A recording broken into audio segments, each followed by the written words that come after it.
Montes Claros cedia, através das faculdades Santo Agostinho, o curso de Direito, o 8º Congresso Brasileiro de Direito e Teoria do Estado e o 4º Seminário Internacional de Direito Internacional de Direitos Humanos.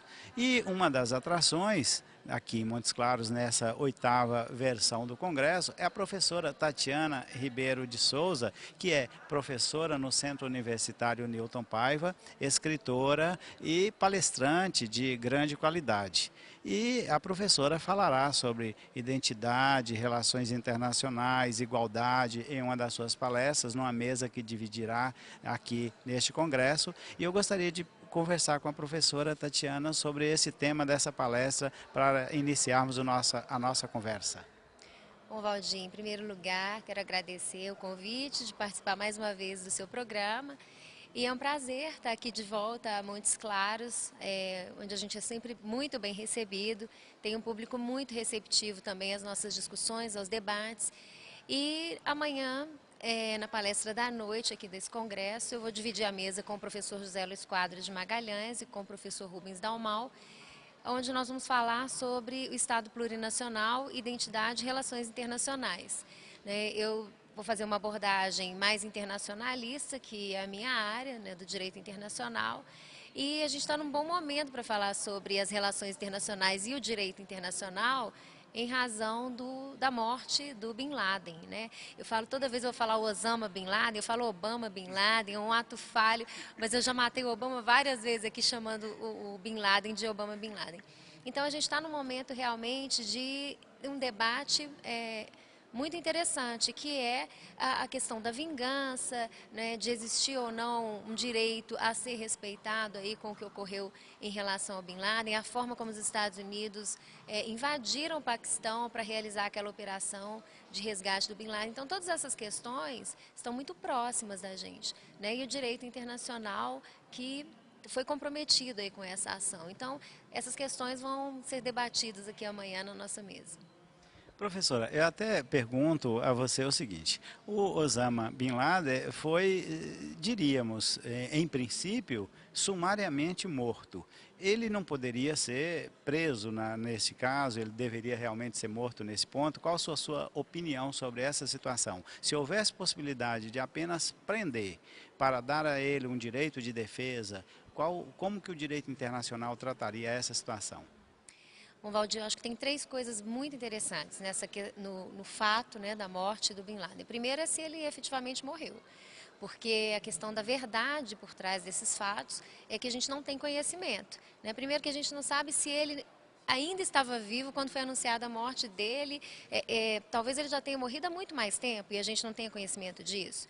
Uma outra possibilidade é que ele não tenha morrido nessa operação, tenha sido capturado, enfim. E a outra possibilidade, a outra questão, aliás, relacionada com esse fato, é um atentado ao direito internacional, aos princípios do direito, do devido processo legal, da ampla defesa, do contraditório, de direitos humanos.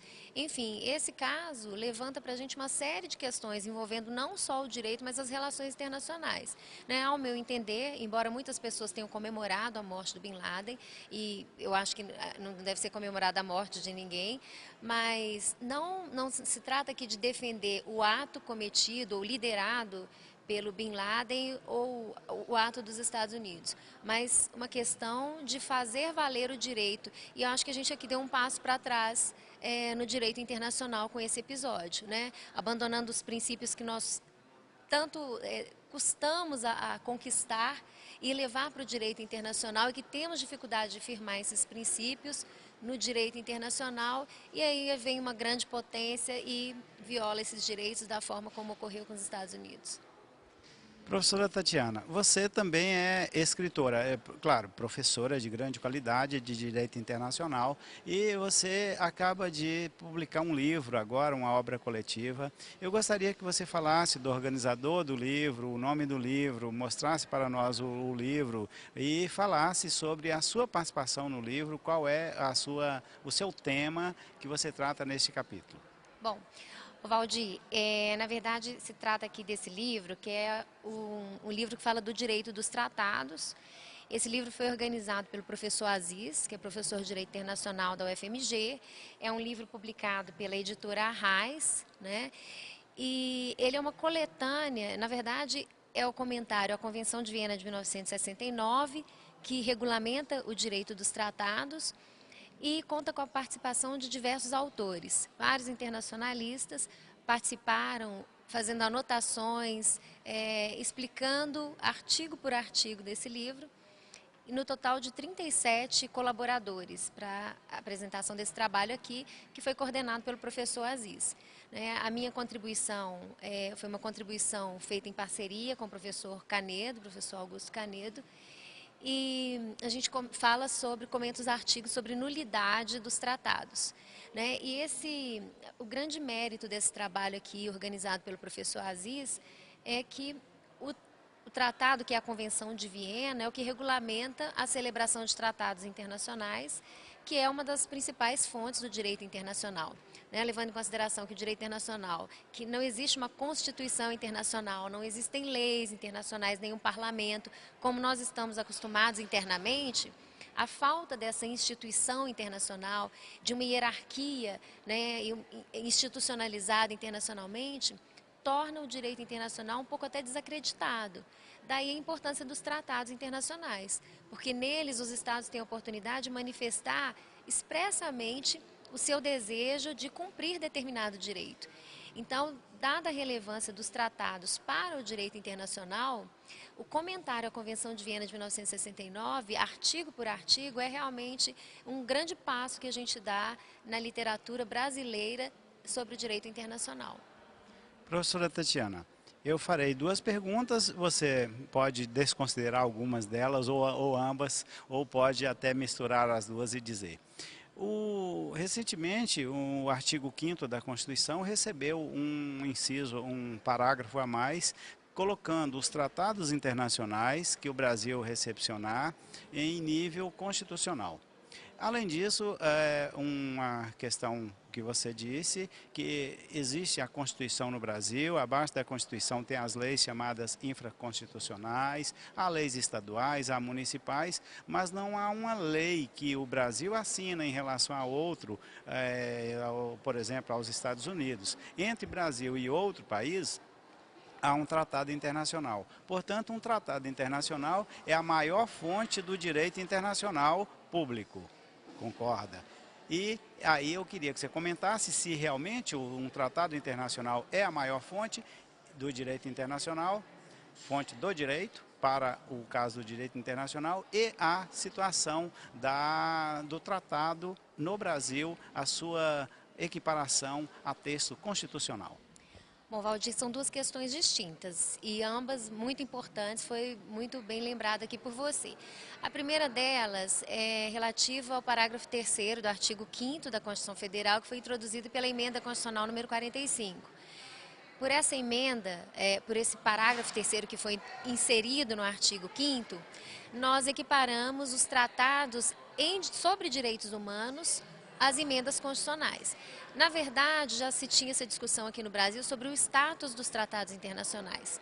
Porque por uma decisão do Supremo Tribunal Federal, no recurso extraordinário, os tratados foram equiparados à lei ordinária. Porque a forma que o Congresso Nacional aprecia os tratados é semelhante ao procedimento para aprovação de uma lei ordinária. Por isso, eles tinham sido equiparados à lei ordinária. Mas os tratados que versam sobre direitos humanos não podem ser equiparados a leis ordinárias porque eles são também normas constitucionais. Eles fazem parte do chamado bloco de constitucionalidade, porque direitos humanos são considerados na nossa Constituição como direitos fundamentais. Então, considerar um tratado sobre direitos humanos com o mesmo valor de uma lei ordinária fere a própria estrutura do ordenamento jurídico brasileiro. A emenda 45 tentou consertar isso, determinando que os tratados sobre direitos humanos passassem a tramitar no Congresso Nacional com o mesmo procedimento de emenda constitucional, de modo que eles passassem a ter não só o caráter material, mas também formal de normas constitucionais. Então, essa é uma das questões. Agora, nós tivemos uma decisão do Supremo Tribunal Federal que acabou considerando os tratados sobre direitos humanos que não passassem por esse procedimento como normas supralegais, o que, na verdade, para a maior parte dos internacionalistas e dos constitucionalistas, principalmente, é um atentado à nossa Constituição, porque essa modalidade de norma, a norma supralegal que foi inventada pelo Supremo Tribunal Federal, não existe no nosso ordenamento jurídico.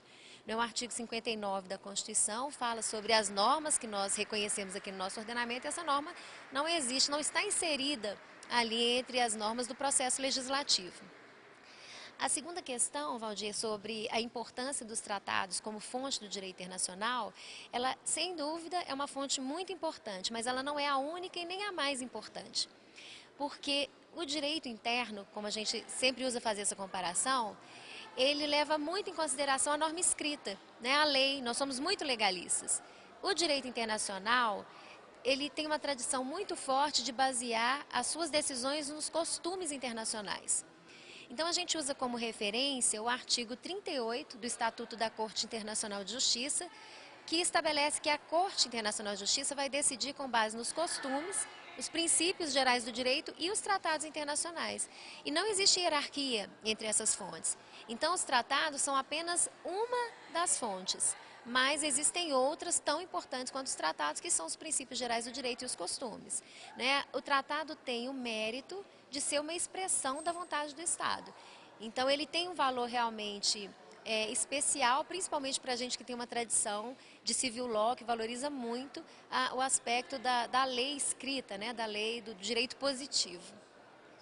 Poderíamos falar que o direito costumeiro, consuetudinário, é uma norma não escrita. E para nós, muito positivistas, nós do Brasil que usamos muita norma escrita, acabamos valorizando muito o tratado como uma norma escrita. Agora vamos falar um pouquinho sobre a questão do Tratado de Viena, Convenção de Viena. Qual o ponto central que você destacaria nesta atitude internacional de proteção aos nossos direitos? Bom, Valdir, essa convenção é uma convenção de 1969 e na aprovação dos tratados internacionais existe um requisito que é muito importante, que é a ratificação do tratado. E o interessante na Convenção de Viena de 69 é que ela só foi ratificada pelo Brasil em 2009. Então, quando ela completou 40 anos, ou seja, até depois do aniversário dela de 40 anos, foi que nós ratificamos essa convenção. Então, exerce um papel simbólico, porque é ela que vai determinar como devem ser celebrados os tratados internacionais. E nós só ratificamos em 2009. Agora, mesmo só ratificando em 2009, é importante a gente atentar para o fato de que o Brasil já atendia as determinações da Convenção de Viena de 69. Não como um tratado, Valdir, mas como um costume internacional. Porque mesmo os estados que não ratificaram essa convenção, seguem a convenção como um costume internacional. Então, além de ter força de tratado, e agora para o Brasil ela tem força de tratado, o Itamaraty já seguia a orientação dessa convenção como força de norma costumeira para o direito internacional. Bom, nós tivemos o grande privilégio de conversar com a professora Tatiana Ribeiro de Souza, que é apresentadora de TV, além de tratar de aulas como grande professora de Direito Internacional.